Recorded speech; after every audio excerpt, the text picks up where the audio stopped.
नमस्कार। विश्व गुरुदीप आश्रम शोध संस्थान द्वारा वेद विज्ञान वार्तावली धारावाहिनी जो चल रही है उसमें ऋषि तत्व विमर्श में अब तक हमने विभिन्न ऋषियों के बारे में, ऋषि तत्व क्या है और शरीर में वो कहाँ विराजित है, इनके बारे में जानकारी प्राप्त की। कुल 10 ऋषि बताए गए हैं, ऋषि तत्व बताए गए हैं। 2 अवान्तर ऋषि तत्व कहे जाते हैं। इन 10 ऋषि तत्वों में सबसे पहले हमने कश्यप ऋषि के बारे में जानकारी ली। वो हमारी आँखों में विराजित हैं। विश्वामित्र मस्तिष्क के एक भाग में है। वशिष्ठ हमारे हृदय में बाईं ओर और अगस्त्य ऋषि हृदय से दाईं ओर पे विराजित हैं। अत्रि ऋषि के बारे में हमें जानकारी मिली कि नाभि में और मूलाधार में इनका स्थान होता है। भृगु ऋषि तत्व त्वचा और आमाशय में और अंगिरा ऋषि भी त्वचा तथा अग्नाशय में।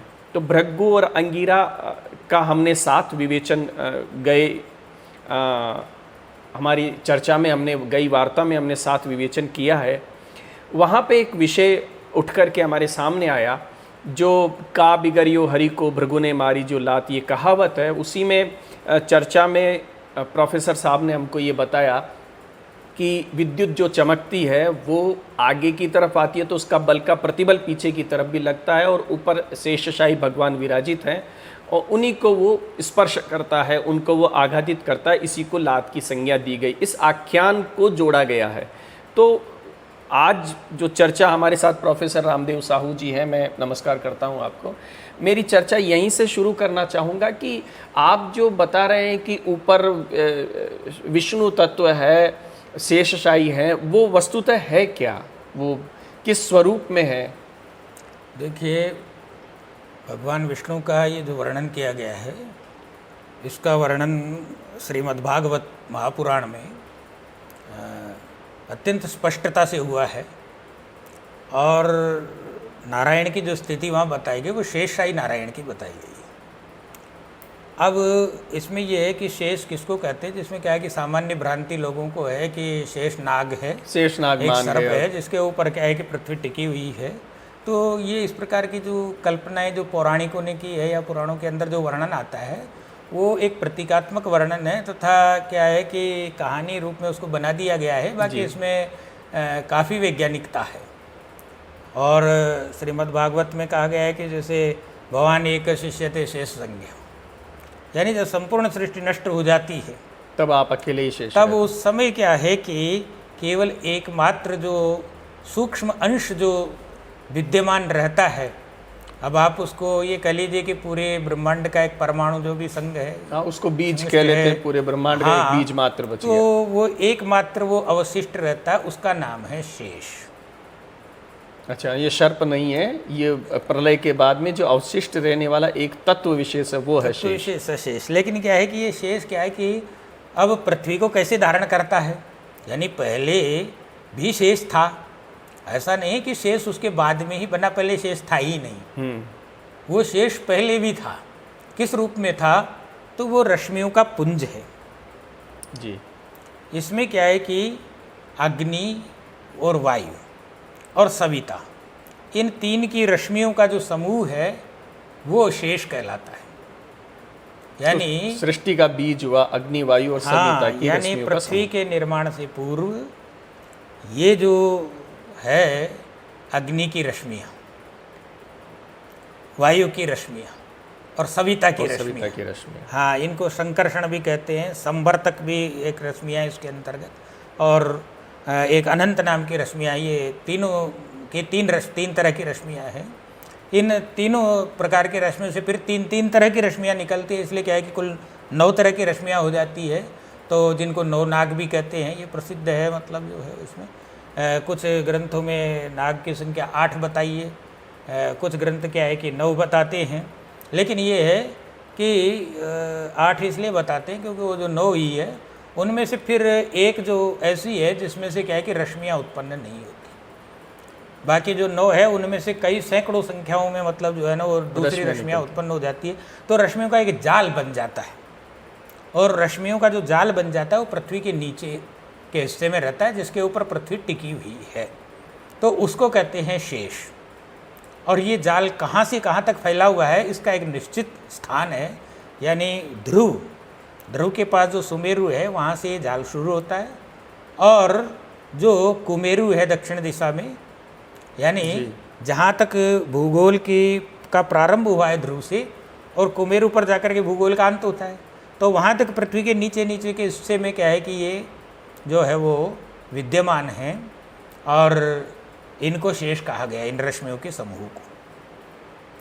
अब क्या है कि नारायण किसको कहा गया है? तो नारायण कहा गया है भगवान विष्णु को। और ये नारायण कौन से हैं? तो पुराणों में जो कल्पना की गई शेषनाग के ऊपर शयन करते हुए भगवान विष्णु, हाँ, तो ये लेटने की जो कल्पना की गई है ये शिशुमार के आधार पर की गई। ध्रुव के ऊपर शिशुमार नाम का एक तारामंडल है। अच्छा। तो वो तारामंडल भगवान विष्णु के शयन की आकृति के तुल्य है। हालांकि वो क्या है कि दूर से देखने पर गिरगिट जैसा लगता है, लंबा। तो वो जो तारामंडल है उसका भी वर्णन क्या है कि श्रीमद् भागवत में तारामयम भगवत है शिशुमाराकृति प्रभु, ऐसा जो कहा गया है श्रीमद् भागवत के अंदर। तो ये शिशुमार जो तारामंडल है ये भगवान विष्णु की आकृति को ही लिए हुए है। अच्छा। और ये जो आकृति है उस तारामंडल की, उस आकृति का जो अंतिम छोर है वो ध्रुव के ऊपर है, यानी उधर क्या है कि भगवान विष्णु के पैर हैं, चरण जैसे सोए हुए हैं, तो वो क्या है कि चरण वहाँ तक पहुँच रहे हैं ध्रुव तक। और वहीं से क्या है कि गंगा प्रसृत होती है। अगर गंगा का आप इतिहास पढ़ो तो पुराणों के अंदर यही दिया गया कि ध्रुव के पास से सुमेरु से ये गंगा निकलती है, तो विष्णुपादोद्भवा गंगा ऐसा भी कहा गया है। तो तात्पर्य ये है कि भगवान विष्णु का ये जो तारकामय विग्रह है वो वहाँ उनके चरण बताता है। और दूसरी बात, इधर जो आते हैं तो भगवान सूर्य से लेकर के और जो स्कंभ आ रहा है जिसके नीचे नीचे ग्रह जो आ रहे हैं, तो ग्रहों का जो मंडल है उसका जो स्कंभ आ रहा है वहाँ से ऊपर से है, जिसको कि क्या है कि पुराणों में शिवलिंग के नाम से भी कहा गया है, कई पुराणों में क्या है कि, तो वो जो स्कंभ है उससे बिल्कुल सटा हुआ इनका सिर है। तो ये जो भगवान विष्णु, अब इनको नारायण क्यों कहा गया, तो इस विषय में भी क्या है कि जान लेना चाहिए कि वो जो शिशुमार की जो आकृति, शिशुमार जो तारामंडल है उसके बिल्कुल नीचे पर्जन्य की स्थिति रहती है। पर्जन्य यानी बादल। तो पर्जन्य अंतरिक्ष स्थानीय देवता माना गया है उसको। तो ये पर्जन्य की जो स्थिति है जिसमें तड़ित इत्यादि का निर्माण होता है, इसीलिए मैंने कहा था वो बात आपको। तो इस पर्जन्य के अंदर जो जल होता है उसको कहते हैं नार। इसके लिए लिखा भी है कि आपो नारा इति प्रोक्ता आपो वै नरसूनव तायदस्यायनम पूर्वम तेन नारायण स्मृता। तो देखिए कि वो जो जल है उस पर्जन्य के अंदर उसको नार कहते हैं, और वही जिसका स्थान है, स्थान का मतलब यानी वो जो तारामंडल है, जो शिशुमार नाम का जो तारामंडल, जो भगवान विष्णु का तारकामय विग्रह जिसको कहा है, तो वो उसके ऊपर शयन कर रहा है एक तरीके से, यानी वो उसके ऊपर अवस्थित है, उसके नीचे पर्जन्य अवस्थित है और पर्जन्य में नार है, इसलिए क्या है कि उनको नारायण कहते हैं।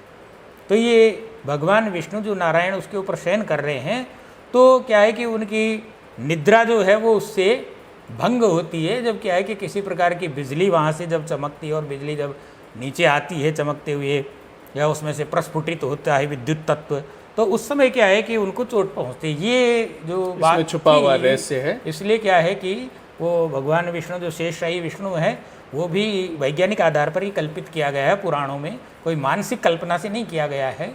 और शेषनाग की जो बात कही गई है तो वो बात भी उन्होंने क्या है कि कल्पना तो नहीं की, लेकिन उस वैज्ञानिक बात को एक कहानी के ढंग से कहने के लिए उन्होंने क्या है कि अपने ढंग से उस बात को कह दिया। में ये बातें निरंतर बनी रहे, इसलिए कथा में इस विज्ञान को डाल दिया है। और शास्त्रों को पढ़ने वाले इस विज्ञान को जानते हैं, जो ये रहस्य आप हमको बता रहे हैं। शास्त्र के व्यक्ति जानते थे इस विषय को, लेकिन चूंकि शास्त्रज्ञों की धीरे धीरे कमी हो गई, शास्त्र में रुचि कम हो गई, इसलिए उन वैज्ञानिक चीज़ों को क्या है कि जो है वो जानकारी में आना बंद हो गया। जी बिल्कुल सही आप कह रहे हैं।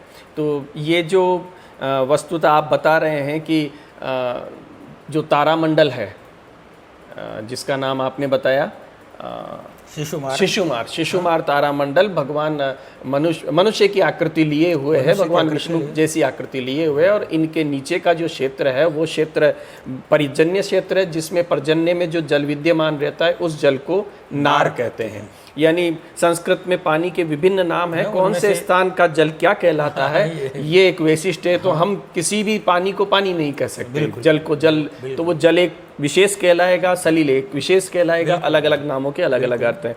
तो वो नार होने की वजह से विष्णु को नारायण की संज्ञा दी गई है। और वहीं पे जो ये रश्मियाँ रहती हैं, 3 प्रकार की रश्मियाँ जिनसे नौ निकलते हैं और उनके जो पुंज प्रसरित होते हैं वो एक नाग जैसा एक स्वरूप बनाते हैं, इसलिए वो शेष नाग पे सोए हुए। शास्त्रों में भी क्या है कि उनका अब जैसे कह दिया कि उनके फण हैं, किसी के सहस्त्र फण हैं, किसी के 100 फण हैं, तो तात्पर्य कि वो रश्मियां ही हैं, वो रश्मियां निकल रही हैं, वही उनके फन हैं। हाँ, और ये जो नार है ये समुद्र हो गया, जल का अथाह भंडार होता है। अपन जानते भी हम लोग कि जब बादल पड़ता है तो कितना पानी निकलता है, तो ये छोटे से बादल की बात है, यहाँ तो पूरा ब्रह्मांड का है, तो ये तो बहुत बड़ा जल समूह हो गया। तो उसके ऊपर शेषशाही भगवान लेटे हुए हैं, शिशुमार मंडल लेटा हुआ है, तो ये एक संज्ञा बन गई और इसी चीज को कथानक में डाल दिया। तो ये वस्तुतः ब्रह्मांड से संबंधित रहस्य है जिसको छोटे बच्चे को भी बड़े स्नेह से सिखाया जा सकता है। शुरू में वो कहानी में याद करेगा और जब उनको तत्व उपदेश किए जाएंगे तो उसके वैज्ञानिक पक्ष को जान लेगा। हमारे से ये वैज्ञानिक पक्ष की शास्त्र परंपरा छीन ली गई, इसलिए अब कथाएं रह गई हैं और उन कथाओं को पाश्चात्यों ने कपोल कल्पनाएं कहना शुरू कर दिया, माइथोलॉजी कहना शुरू कह करके और उनको निराकृत कर रहे हैं। लेकिन वस्तु स्थिति यह है कि इस ज्ञान को वापस लाना चाहिए। तो ये बहुत अच्छा विषय है। अब मैं आपसे जानना चाहूँगा, ये विषय हो गया, वो संदेह जो एक रह गया था उसका आपने पूर्ति कर दी, तो हमारे संदेह का निराकरण हुआ। अब मेरा जो अगला प्रश्न है, अब तक हम 7 ऋषि तत्वों के, ऋषि प्राणों के बारे में जानकारी प्राप्त कर चुके हैं। अब आगे आप कौन से ऋषि प्राण के बारे में जानकारी देना चाह रहे हैं? अब देखिए जो शेष रह गए उनमें पुलस्त्य भी है, पुलह भी है, क्रतु भी है। 3 ऋषि प्राण रह गए हैं, पुलत्स्य, पुलह और क्रतु। हाँ, यानी 10 ऋषि प्राणों में जो है ये 3 अभी जो है। तो इनके स्थानों के बारे में और इनके कार्यों के बारे में कुछ विवरण। देखिए इसमें पुलस्त्य जो ऋषि प्राण है वो भी काफ़ी महत्वपूर्ण है। इसलिए महत्वपूर्ण है क्योंकि जब गर्भ के अंदर शिशु आता है जी, तो उसकी जो प्राथमिक अवस्था होती है, यानी रज और वीर्य के मिश्रण के उपरांत उसका जो स्थिति बनती है, पिंड जो बनता है, पहला पिंड जो, हाँ, उसको कलल कहा गया है। अच्छा, यानी उसमें क्या है कि ऐसा नहीं कि रज और वीर्य ही दोनों ही रहते हैं, उसके अंदर मांस, मज्जा और मेदा, इन तीनों की बीज रूप में क्या है कि सूक्ष्म रूप में ये भी विद्यमान हो जाते हैं। तो ये जब विद्यमान हो जाते हैं ये पुलस्त्य प्राण का कार्य है। अच्छा, तो वो जो रज और वीर्य 2 मिलकर के जो पिंड बनता है उसमें उसी के साथ मांस, मज्जा और मेदा, हाँ, 3 तत्व और आ जाते हैं और ये ही पुलस्त्य प्राण है। आप ये ही पुलस्त्य प्राण है। जैसे जैसे वो क्या है कि बढ़ता है वैसे वैसे उसमें धीरे धीरे क्या है कि इनकी वृद्धि होती है, मांस भी बढ़ता है, मज्जा भी बढ़ती है और मेदा भी बढ़ती है। जैसे क्या है कि शरीर का जो पिंड है स्वरूप लेना, आकार लेना शुरू करता है और 3-4 महीने में ये क्या है कि अपना आकार ग्रहण कर लेता है। उसके बाद में भी क्या है कि पुलस्त्य प्राण अपना काम करता रहता है और अंत में क्या है कि ये शरीर के अंदर जब पूर्ण शरीर बन जाता है तो व्यक्ति को काम करने के लिए जो शारीरिक शक्ति है उस शारीरिक शक्ति का आभास कराता है। तो यदि पुलस्त्य प्राण नहीं होगा तो व्यक्ति क्या है कि सक्रिय होने के लिए क्या है कि इच्छा कैसे करेगा। यही मांस, मज्जा, यही तो ताकत देने वाली चीजें हैं। शारीरिक ताकत का जो मापन है वो इन्हीं से किया जाता है। बिल्कुल, तो इसलिए पुलस्त्य प्राण की भी अपनी उपयोगिता है और इसको अपन क्या है कि निराकृत नहीं कर सकते।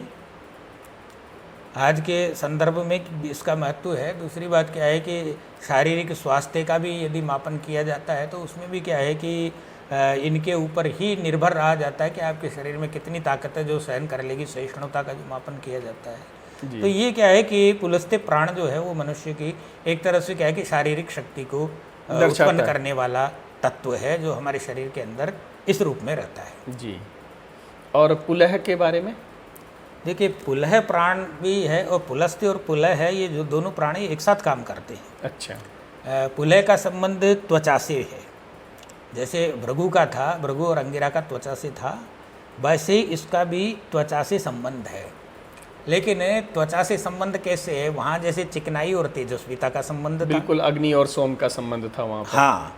और पुलह क्या है कि पुलह का संबंध है, जैसे एक तरह से हम सोचते हैं कि हमारी त्वचा के अंदर की रोमांच हो रहा है, रोंगटे खड़े हो रहे हैं। हाँ, जो तो छोटे छोटे दाने ये खड़े है हो कि जाते हैं। ये रोमांच कैसे हो रहा है। कभी आप अनुमान लगाएंगे कि मैंने तो कुछ किया नहीं है, लेकिन वो इंटरनल जो प्रभाव हो रहा है वो ऐसा हो रहा है कि उसके कारण मुझे रोमांच की अनुभूति एक साथ पूरी त्वचा में करोड़ों जगह जाकर हो के, रही सैकड़ों है। जगह, लाखों जगह जाके वो चीजें हाँ बन रही है। तो अब इसमें देखिए क्या है कि पुलस्त का भी योगदान और पुलह का भी योगदान है इस रोमांच वाली स्थिति में। यानी क्या है कि हमें कभी हर्ष होता है, हमें कभी कष्ट होता है, तो ऐसी स्थिति के अंदर जो प्रभाव हमारी त्वचा पर पड़ता है, एकदम से क्या है कि तेजस्विता का खत्म हो जाना, एकदम से झंझनाहट आ तेजस्विता जाना, का ये जो सब है जो उत्पन्न हो जाना, एक तरह से रोमांच हो जाना, तो ये जो सात्विक भाव है एक तरीके से, रोमांच है, कंपन है, जैसे क्या है कि कंठावरुद्ध हो जाता है, कई बार हम गदगद हो जाते हैं। तो ऐसी जो स्थिति है, ये जो सात्विक भावों की जो स्थिति है, इनको उत्पन्न करने में पुलस्त्य और पुलह इन दोनों का बहुत योगदान रहता है जी। तो इनका नाम भी पुलह पुलस्त्य, जैसे पुलकित होने वाली स्थिति, अपन जैसे कहते हैं पुलक शब्द आया है, तो पुलक पुलकित शब्द भी क्या है के कि समीप वो इन्हीं के आधार पर जो है वो पुलक शब्द बना है। जी। तो ये क्या है कि दोनों मिलकर के और ये काम करते हैं। दूसरा क्या है कि पुलह का एक अपना जो अलग कार्य है वो अस्थि से संबंधित है। हमारे शरीर के अंदर क्या है कि जो अस्थि पंजर कह लीजिए या अस्थि समूह कह लीजिए, तो अस्थि का जो निर्माण होता है, उस अस्थि के निर्माण में भी क्या है कि इस पुलह का अपना ऋषि प्राण का योगदान रहता है। और ये क्या है कि मुख्य रूप से क्या है कि जैसे हमारे शरीर में जो शुक्र है, जो वीर्य है, तो शुक्र की प्रारंभिक स्थिति जो होती है, तो उस शुक्र में से जो फेन होता है उसका, जैसे झाग, जैसे समुद्र में पानी होता है और पानी के झाग जो है जैसे आते रहते हैं, इकट्ठे होते रहते हैं किनारे हाँ, पे। तो ऐसे ही हमारे शरीर के जो अंग प्रत्यंगों में जो वीर्य व्याप्त है, उसका जो झाग होता है, उस झाग को ये क्या है कि जो है वो एक तरह से संचित करके और एक स्वरूप में रखते जमाता हैं। है और उसको क्या है कि अस्थि का रूप प्रदान करता है। हाँ, जैसे समुद्र का फेन पत्थर की तरह बन जाता है, वैसे ही ये हमारे तो उसी प्रकार से वीर्य क्या है का कि ये हमारी हड्डियों का निर्माण करता है। जी। और अंतिम जो आप बता रहे हैं क्रतु ऋषि तत्व, इसके क्रतु शब्द का जैसे अपन शाब्दिक अर्थ देखें तो क्रतु का अर्थ होता है क्रांतदर्शी, और क्रतु का अर्थ यज्ञ भी होता है। तो देखिए क्रांतदर्शी का मतलब ये है कि कहाँ किस चीज़ की आवश्यकता है, इस चीज़ को जो देखता है वो हमारा क्रतु प्राण है। मतलब शरीर के किसी भाग में किसी चीज़ की कमी महसूस हो रही है या अधिकता है, ये क्रतु देखते हैं। हाँ, तो इसके अधिकार में आता है तंत्रिका तंत्र। जी।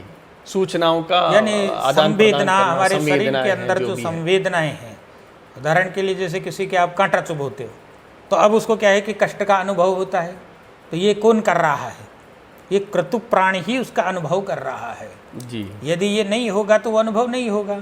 ये निश्चेष्ट हो जाएगा तो आप चाहे कितने ही कील गाड़ो, कुछ भी करो, कोई उससे कोई अनुभव नहीं ध्यान होगा। में नहीं आएगा। तो संवेदना का जो स्वामित्व है वो क्रतु के हाथ में है। और संवेदनाएं बहुत महत्वपूर्ण हैं।